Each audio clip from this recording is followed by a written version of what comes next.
What's up, YouTube? I was rewatching my videos, felt like it was kind of unknown for who these kind of videos are for. So my goal is that somebody like me, where you've been dabbling in the stock market anywhere between like 6 months and a year, and everybody that you try to look up and day trade and YouTube and how to learn and what to do, and you run into, they give you a little bit of information and then they want to sell you a course or you got to pay further to learn. When I was first looking up how to day trade there was nobody telling the information. I'm trying to make these videos for that guy. You just want to know what it's about, how to do the trade, place a trade. When I talk about XYZ stock, it would be like if I'm talking about a pair of shoes or a sweater, like the brand Champion. I was born in 1990, and from what I've heard, Champion, you could buy that at Walmart for very low cost. And now Champion is like this big brand that all the young bulls are wearing. And so this Champion brand, right, is for weeks and for months, it's selling for like $10, right? And then all of a sudden, boom, it's $20. If I buy at that boom at $20, party's over. I cannot make any money. What I'm trying to do is when that sweater goes to $20, I'm trying to buy it at $19.75 because I want to sell it at $20.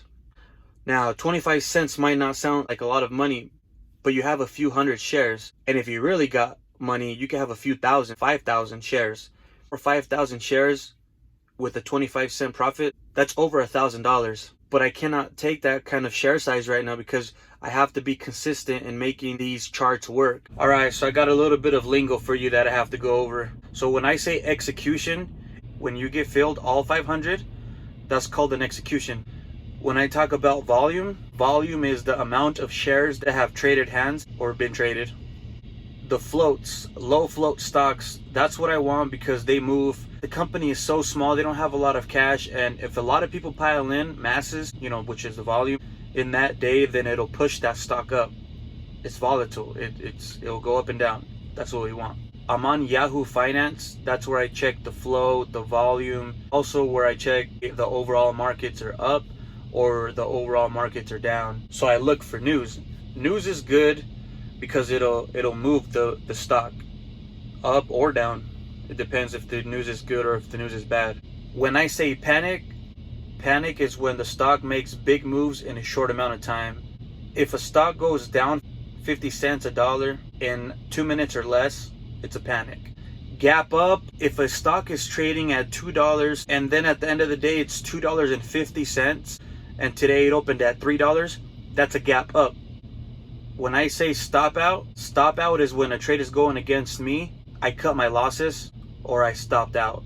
So all last week I was trying to do this overnight holds because I didn't want to use my day trades. I had used them very quickly the very first week that I was trading. So the second week of me trading the stock market, I wanted to hold because I thought they were strong into the close. I was going to hold them, and then in the morning a gap up. That strategy didn't work very well because I lost on all four. So this week I'm just a day trader. I'm going to open a position and close it that same day. Let's get ready for this week. All right, we'll see you later.